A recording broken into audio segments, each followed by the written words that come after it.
Hello दोस्तों, तो आप लोग देख सकते हैं मैंने नए साल में सबसे पहले की है अपने किचन की सफाई और अपने रसोई की सफाई। तो आप देख सकते हैं यहाँ बाहर आंगन में भी हम खाना बनाते हैं, तो मैंने यहाँ पे भी मिट्टी से लिपाई कर दी है। क्योंकि हमारे पहाड़ों में लोग लिप जो मिट्टी होती है तो मिट्टी का पोछा लगा करके ही अपने घरों को साफ़ सुथरा करते हैं। और जब कोई भी बार त्यौहार आता है तो उस पर सबसे पहले अपने घर की ही सफाई से काम की शुरुआत की जाती है। तो मैंने यहाँ पे लिपाई कर दी है और अब मैं अपने अंदर किचन में लिपाई करूँगी, क्योंकि आजकल हम काफ़ी दिनों से घास काटने में, लकड़ियों को इकट्ठा करने में और पत्तियों को इकट्ठा करने में व्यस्त रहे हैं। तो हमने अपने किचन की लिपाई भी नहीं की है। तो मैं क्या करूँगी, सबसे पहले मैं अपने किचन को साफ़ करूँगी, क्योंकि वहाँ पे बहुत ही काला हो रखा था। और आप मौसम के हाल समाचार देख सकते हैं, आज फिर से बादल लग गए हैं। बारिश की तो अभी कहना मुश्किल है कि बारिश आती है या नहीं आती है। बारिश का तो तभी बताएंगे जब बारिश आएगी। तो मैं अभी आप लोगों को अपना किचन दिखाती हूँ। तो ये रही मेरी मिट्टी की बाल्टी और ये रहा हमारा किचन। मैंने इतनी लिपाई यहाँ से कर दी है। और मैंने आप लोगों को बताया था कि हमारा किचन बहुत काला हो रखा था, तो आप भी वीडियो में देख सकते हैं ये बहुत काला हो गया था। तो मैं अभी इसकी लिपाई करूँगी। और जैसे ही लिपाई करते हैं तो किचन बिल्कुल आप देख सकते हैं साफ़ सुथरा हो जाता है। ये एक छोटा सा किचन हमने सर्दियों में आग जलाने के लिए बना रखा है। तो मैं अभी अपने किचन की सफाई करूँगी, उसके बाद हम नहाएंगे धोएंगे और उसके बाद आगे की जो भी दिनचर्या होगी तो मैं आप लोगों को दिखाती रहूँगी अपने वीडियो के माध्यम से। शहरों में तो लोगों की टाइल की और सीमेंट की फर्श होते हैं तो वो पानी का पोछा लगाते हैं। तो हम पहाड़ी लोगों के मिट्टी के घर होते हैं तो हम अपने घरों में मिट्टी का ही पोछा लगाते हैं। और इंसान के घर में भगवान तभी आते हैं जब अपना घर साफ़ सुथरा होता है। और जिन घरों में मिट्टी का पोछा लगाते हैं, मिट्टी से लिपाई करते हैं, उन घरों में सचमुच में साक्षात भगवान का वास होता है और भगवान के दर्शन होते हैं। तो मैं अभी अपना काम शुरू करती हूँ, आप लोग हमारे साथ वीडियो में बने रहिए। तो आप लोग मेरी वीडियो में देख सकते हैं ये मेरे किचन की सफाई का काम पूरा हो गया है। और जब ये मिट्टी सूखेगी तो इतना अच्छा हमारा किचन लगेगा। बिल्कुल लाली मिट्टी है और बहुत ही सुंदर हमारा किचन लगेगा। तो आप लोग देख सकते हैं ये मैंने अपने किचन की लिपाई कर दी है। और अब करते हैं हम खाना बनाने की तैयारी। पहले मैं नहाऊंगी, उसके बाद करूंगी मैं खाना बनाने की तैयारी। अभी हमारा खाना नहीं बनाया, अभी मैंने घर की सफाई किया है, भैंस से दूध निकाला है। मैं भैंस के लिए भीमल काटा है पेड़ से। तो काफ़ी देर हो गई है कि जो मैं फटाफट काम नहीं कर पाई हूँ, क्योंकि मैं अकेले हूँ घर में तो सारा काम मुझे खुद ही करना पड़ता है। तो इस वजह से मैं आप लोगों को किसी किसी समय अपने काम की वीडियो दिखा भी नहीं पाती हूँ, क्योंकि बहुत सारा मेरे पास काम रहता है। और आप लोग देख सकते हैं चारों तरफ से हमारा किचन बहुत ही सुंदर ये किचन लग रहा है। और इसकी लिपाई करने के बाद मुझे जो खुशी महसूस हो रही है तो मैं आप लोगों को क्या बता सकती हूँ। मुझे इसकी बहुत चिंता थी कि ये काला हो गया है। तो जैसे किचन काला होता है तो मुझे बहुत ही ज़्यादा दुख होता है, और किचन में साफ़ सुथरा रहता है तो खुशी मिलती है कि चलो हमारा किचन साफ़ सुथरा है। तो आगे की तैयारी करते हैं।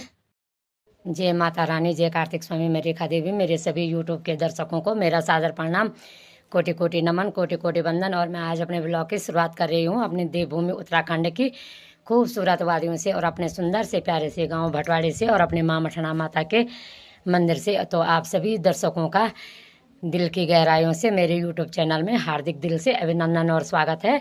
और आप सभी भक्तों को, सभी दर्शकों को नए साल की ढेर सारी शुभकामनाएं व ढेर सारी बधाइयाँ। और माँ मठना माता की और माँ जगत जननी शेरा वाले की असीम कृपा आप सभी दर्शकों के परिवार पर बनी रहे। और मैं आप सभी लोगों के परिवार की उज्जवलमय भविष्य की कामना करती हूँ और मंगलमय भविष्य की कामना करती हूँ। तो आप सभी के परिवार नए साल में भरे पूरे रहे, हरे भरे रहे। और आप सभी के जीवन में दिन दुगनी रात चौगुनी उन्नति हो और आपके परिवार में हमेशा खुशहाली बनी रहे। यही प्रार्थना मैं अपनी माँ मठना माता से करूँगी। मैंने सोचा कि आप लोगों को भी माता रानी का आशीर्वाद माँ मठना माता के मंदिर से देने का मैं भी कष्ट करूँगी, क्योंकि आप सभी भक्तों पर माँ मठना माता की असीम कृपा बनी रहे। यही मैं अपने ब्लॉग के माध्यम से चाहती हूँ कि जैसे हम अपनी माता के मंदिर में हर बार त्यौहार पे आते हैं, तो वैसे ही मैं आप लोगों को भी माँ मठना माता के मंदिर से नए साल की ढेर सारी शुभकामनाएं व ढेर सारी बधाइयाँ देने के लिए मैंने यहाँ पे वीडियो बनाई है। तो इसी वजह से मैंने यहाँ पे वीडियो बनाई है कि आप लोगों को भी माता रानी के मंदिर के दर्शन होंगे और नए साल में माता रानी का आशीर्वाद आपके भी संपूर्ण परिवार पर बना रहेगा। तो अभी मैं आप लोगों को ध्यान मंदिर का पेड़ दिखाऊंगी। मैंने परसों भी आप लोगों को कहा था कि हमारे मंदिर के सामने जो बांज के पेड़ हैं तो उन पे भालू जा रखा है। तो इस तरह से यहाँ पे भालू ने हालत कर रखी है। सुबह सुबह आने में भी यहाँ पे हमको डर लगता है और दिन में आने में भी डर लग रहा है। थोड़ा सा भी कोई पत्ती अगर नीचे गिरने की आवाज़ आ रही है तो हमको यही लग रहा है कि यहाँ भालू तो नहीं बैठ रखा है बांज के पेड़ में। तो आप लोग खुद वीडियो में देख सकते हैं किस तरह से इसने बांज के पेड़ों को तोड़ रखा है और कितने पास में हमारा घर है। तो यहाँ पे आने में हम लोगों को बड़ा ही डर लग रहा है। मंदिर में दिया जलाने के लिए भी बड़ा ही संकट हो रखा है। तो आप लोग खुद ही वीडियो के माध्यम से देख सकते हैं किस तरह से यहाँ पे मंदिर के हाल भालों ने कर रखे हैं और किस तरह से ये बांज का पेड़ तोड़ रखा है। तो ये हमारी दाल बनने वाली है। दाल मैंने कुकर में रख दी है और इसमें सीटी आने वाली है। तो उसके बाद मैं चावल बनाऊंगी और मैंने सब्जी बना दी है और उसके बाद हम जाएंगे शाम के टाइम घास लेने के लिए। तो आप लोग देख सकते हैं इतने टाइम तक मेरा एक काम पूरा हो रहा है। धीरे धीरे करके मैं अपने काम में लगी हुई हूँ। एक एक काम करके निपटाने में मुझे बहुत ही ज़्यादा टाइम लगता है। एक आदमी अगर बर्तन धोने में लगता है तो उसका खाना बनाना रुक जाता है और खाना बनाने में लग जाएगा तो बर्तन धोने का काम रुक जाता है। कुछ ना कुछ काम अकेले आदमी का रुक ही जाता है। तो ये दाल में मेरी सीटी आने वाली है तो उसके बाद मैं चावल बनाऊँगी। और अभी तक मैंने बर्तन धोए हैं। तो ये रहे मेरे बर्तन। इतने सारे मैंने बर्तनों को भी धोया है, आप लोग देख सकते हैं। तो अकेले आदमी से इतना ही काम हो पाता है और अभी मेरे लिए बहुत सारा काम बाकी पड़ा हुआ है। और मौसम के हाल इस तरह से हैं। आज बादल भी लगे हुए हैं और अगर नए साल में थोड़ा बहुत बारिश भी हो जाती तो ये बहुत ही अच्छा होता। तो हमारी इच्छा से नहीं होगा, देखते हैं बारिश आती है कि नहीं आती है।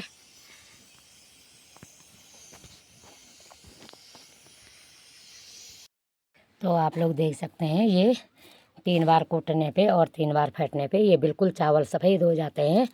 और ये हमारे घर के चावल है तो ये चावल बहुत ही अच्छे होते हैं और बहुत ही बारीकी होते हैं क्योंकि ये रोपाई वाली धान होती है। और रोपाई के बाद इसको जब कूटते हैं तो इतने सफ़ेद इसमें चावल निकलते हैं। आप लोग देख सकते हैं बिल्कुल ऐसा लगता है कि जैसे दुकान के चावल होंगे और बहुत ही स्वादिष्ट इसका भात होता है। तो ये कंप्लीट हो गई है मेरी धान। मैंने इसको 3 बार कूटा है और 3 बार कूटने के बाद ये कंप्लीट हो गई है। तो मैं इससे भूसा निकालूंगी और भूसा निकालने के बाद ये कंप्लीट हो जाएगी। तो मैं भी भूसा निकालने के बाद आपको दिखाती हूँ।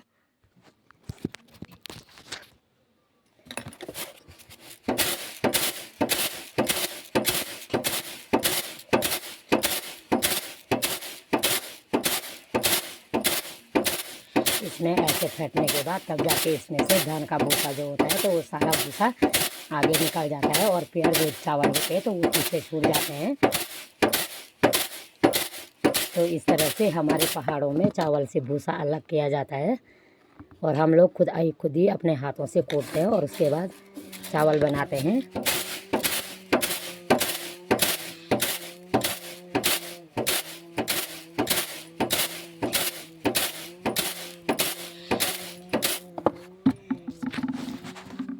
तो आप लोग देख सकते हैं ये पेयर चावल हो गए हैं। इसमें से मैंने ये भूसा अलग कर दिया है और ये हमारी ओखल है तो इसमें मैंने इसको कूटा है। और ये मेरी कूटने वाली जो गंजली है तो ये मेरी गंजली है और ये मैंने इससे कूटा है। तो और ये मेरी ओखली है और ये आप लोग देख सकते हैं ये चावल बिल्कुल सफ़ेद चावल हमारे घर के हो गए हैं। तो हम नए साल में अपने घर के चावल का भात बनाएंगे। हमारे यहाँ दुकान के चावल भी थी लेकिन मैंने नए साल की वजह से जो अपने घर के धान होती है तो मैंने उसी को कूटा है और उसी का हम भात बनाएंगे। कहते हैं कि जैसे नए चावल और नई धान अपने घर के कूटते हैं और अपने घर का जो राशन होता है अगर उसको यूज़ करते हैं नए साल में तो धन धान्य से घर भरपूर रहता है और परिपूर्ण रहता है हमेशा। तो इसीलिए मैंने अपने घर के चावल कूटे हैं कि माँ सरस्वती की और लक्ष्मी की और दुर्गा माँ की हम पे असीम कृपा रहेगी। आप सभी भक्तों पे असीम कृपा रहेगी तो सभी के घर धन धान्य से परिपूर्ण रहेंगे। तो यही मैं आप लोगों को भी नए साल की ढेर सारी शुभकामनाओं के साथ बधाई देती हूँ और ढेर सारी शुभकामना देती हूँ। तो अभी हमारा खाना पीना हो गया है, काफ़ी देर हुआ है। आज घर का काम करते करते खाना बनाने में काफ़ी देर हो गई थी। हमने काफ़ी देर बाद खाना खाया है तो उसके बाद हम घास के लिए जाते हैं। अभी मैं अपने भैंस के लिए घास नहीं लाई हूँ, क्योंकि सुबह से ही हम घर का काम करते रहे, तो इस वजह से घास के लिए देर हो गई है और जल्दी से हम घास लेने के लिए जाएंगे। और थोड़ा थोड़ा जितना भी हमारे पास घास होगा तो जल्दी से फटाफट घास निकालने के बाद हम घर आ जाएंगे। और आप लोग देख सकते हैं दोस्ती का फल। तो मैंने अपने दोस्त के घर में चाय पी है, और जैसे ही मैंने उनके घर में चाय पी है तो मेरा मुंह देख सकते हैं आप लोग किस तरह से लाल हो गया है और इसमें से खून निकलने लग गया है। तो मैं अभी आप लोगों को अपने विचार 2 पंक्तियों के माध्यम से मैं आप लोगों को अपने विचारों को अभिव्यक्त कराऊंगी। तो कहते हैं, फूलों से महकता आंगन हो, चारों ओर हरियाली हो। फूलों से महकता आंगन हो, चारों ओर हरियाली हो। नया साल ऐसा आए कि हम सब के घरों में खुशहाली ही खुशहाली हो। तो ये मैंने अपने विचार से आप लोगों को बताया है। आप लोगों को कैसा लगेगा नए साल पे मेरी ये 2 पंक्तियाँ? तो आप लोग मुझे कमेंट करके ज़रूर बताना कि किस तरह से लगी हैं आपको ये। फूलों से महकता आंगन हो, फूलों से महकता आंगन हो, चारों ओर हरियाली हो। फूलों से महकता आंगन हो, चारों ओर हरियाली हो। नया साल ऐसा आए, 2026 ऐसा आए, हम सबके घरों में खुशहाली ही खुशहाली हो। तो यही हम भगवान, ये रहा हमारा क्रॉस पर्वत, तो यही हम भगवान कार्तिकेय से प्रार्थना करेंगे कि हे भगवान, हम सबके घरों में हमेशा खुशियाँ बने रहे और हमारा नया साल उज्ज्वलमय हो, मंगलमय हो। और यही प्रार्थना मैं अपने लिए भी करूँगी कार्तिक स्वामी से, और आप सभी भक्तों के लिए भी करूँगी। तो इसमें मैं आप लोगों को 2 पंक्तियाँ गाने की भी सुनाती हूँ। खुश मन वेगी मेरो खुश मन वेगी, खुश मन वेगी मेरो खुश मन वेगी। 2026 नयो साल एगी, नयो साल एगी। 2026 नया साल एगी, नया साल एगी। शेरा वाली माता की अन कृपा होली, शेरा वाली माता की अन कृपा होली।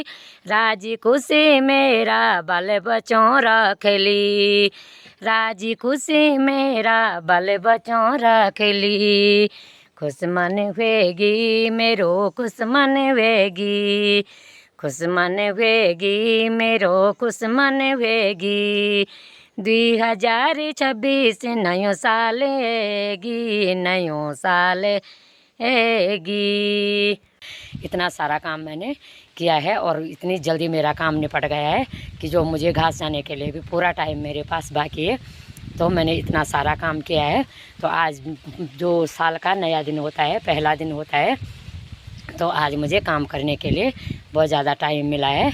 और नए साल का मतलब होता है कि 2025 का अंतिम दिन और 2026 का शुरू दिन, पहला दिन यानी पहली तारीख। तो आप लोगों को नए साल की ढेर सारी शुभकामनाएं। मैं अभी भी मैंने पहले भी आप लोगों को अपने मंदिर में नए साल की बधाई दे रखी है, और अभी भी मैं आप लोगों को नए साल की ढेर सारी बधाई और ढेर सारी शुभकामना देती हूँ।